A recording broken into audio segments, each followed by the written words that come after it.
In the dusty red soils of Mbale, beneath the fading shadow of Mount Elgon, where the wind sings old songs through acacia trees and the drums speak in thunder to the stars, there was a woman named Akello Namuddu.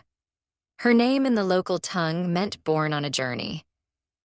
And so it was fitting, for her life was always a journey between danger and courage, between silence and the sound of justice rising like fire.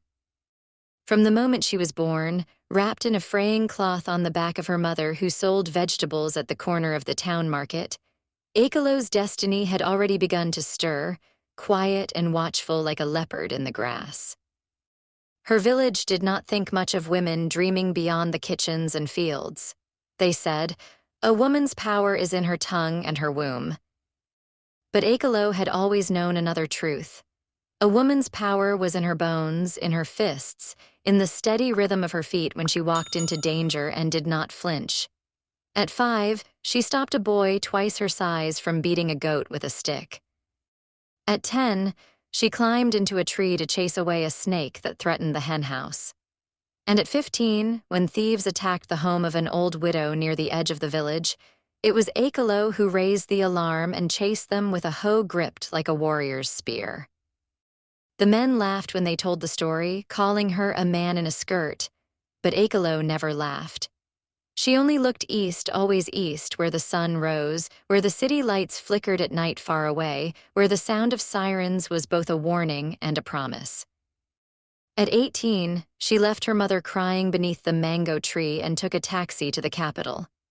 She arrived with nothing but a pair of worn shoes and a plastic bag with 2 dresses, a Bible and a small photo of her father, who died in a riot when she was 6. She had seen the police once then, hard-faced and silent, dragging his body like it was only a sack of meal. From that day, the badge to her had been both a weapon and a burden, a mark of fear and respect. But she wanted to wear it, not to become like those who killed, but to become one who protected, who stood between the weak and the wicked. The training was hell. The instructors sneered, saying a woman should be cooking, not crawling through mud, but Akello's silence became a fortress. When they made her run 10 miles in torn boots, she ran barefoot. When they gave her the worst gun, she cleaned it until it sang. She fought not just the system, but the ghosts in her blood, the voice of her grandmother who once said, "The world will never love a strong woman." And the voice of her father who whispered from the grave, "Still be strong anyway." When graduation came, only 3 women remained. Akello stood straight, her hair shaved close, her eyes sharp like broken glass, and she saluted the sky as if it too had to respect her now. They posted her in the city's roughest district, the one where street gangs had names like animals and the alleys smelt of blood and fuel. The other officers laughed behind her back, placing bets on how long she would last. 1 week, 2 weeks, a month at most. But Akello did not just survive, she took root. She walked into drug dens without blinking. She stared down gang leaders with the quiet menace of a cobra. They called her Mama Mpanga, Mother of Danger. Even the street kids, whose eyes knew too much, ran to her instead of away. But the real test came one rainy evening when thunder cracked like gunfire and the power went out across the city. The radio buzzed with panic. A notorious gang, the Black Fangs, had taken over a school, trapping 50 children inside. They demanded a helicopter, money, and a safe route to the border. The station chief, an old man with trembling hands, was ready to wait them out. "We can't risk it," he said. "Too many children." But Akello stood up, her voice calm as the storm. "If we wait, they'll die. Let me go." The room went still. The chief blinked. "You, alone?" She nodded once, no need for speeches. Dressed in plain clothes, she approached the school like a ghost, blending with the shadows. She had studied the gang's habits, knew their slang, even knew their leader, Callum, from her patrol days.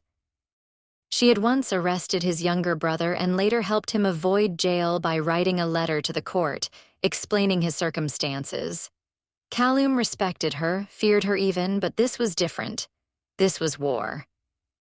Inside the school, children whimpered under desks, teachers clung to prayers, and Callum paced with an AK-47. When Akello stepped through the door, his eyes went wide. "What are you doing here?" he asked. "You want to die?" "No," she said. "I came so they won't." She spoke for 10 minutes. No tricks, no lies, just the truth like a blade sharpened on stone. She told him about her father, about justice, about how these children were not soldiers, not shields, not enemies. She told him he was better than this, and something broke in Kalim's eyes, something old and tired. He laid down his gun, the others followed. The city held its breath when the doors opened and Akello walked out with the children holding her hands. The crowd wept. Cameras clicked, lights flashed, and across the country and then the world, her story ran like fire on dry grass. Brave woman in police force saves 50 children. It was on every screen, in every language. Mothers in Ohio cried. Girls in Paris clipped her picture to their walls. In Nairobi, they painted a mural of her face with the words, "Fearless has no gender." But fame was a strange thing. With it came pressure, politics, interviews, and the ever-present sting of those who whispered, she was lucky, or worse. She's a puppet. Akello ignored it. She kept working. She refused promotions that meant sitting in an office. She trained other women, taught them how to fight, how to shoot, but more importantly, how to stand tall when the world wanted them to kneel. Then came the death threats. A faceless voice on the phone, a letter slid under her door, a bullet in her car tire. She knew the price of visibility. But she would not disappear. "If I fall," she told a young recruit one day, "stand where I stood. The enemy must know we multiply." One day, while chasing a smuggler through the wetlands outside the city, her foot slipped. The gunfight that followed left her bleeding in the reeds. For hours, she lay between life and death, the frogs singing lullabies and the stars peeking through the canopy. They found her barely alive. The hospital was a white box of pain and machines, but she healed, slowly, scar by scar. When she returned to the station 3 months later, they had painted her locker gold. Inside was a letter from one of the rescued schoolchildren, now a teenager. It said, "Because of you, I want to be brave. Because of you, I am not afraid." And so, the woman who once walked barefoot to the city, who challenged guns with only her voice, who bled and rose again like the sun after long rain, became more than a symbol. She became a seed. Across Africa, women joined the force in numbers never seen before. In Europe and America, police academies played her story during orientation.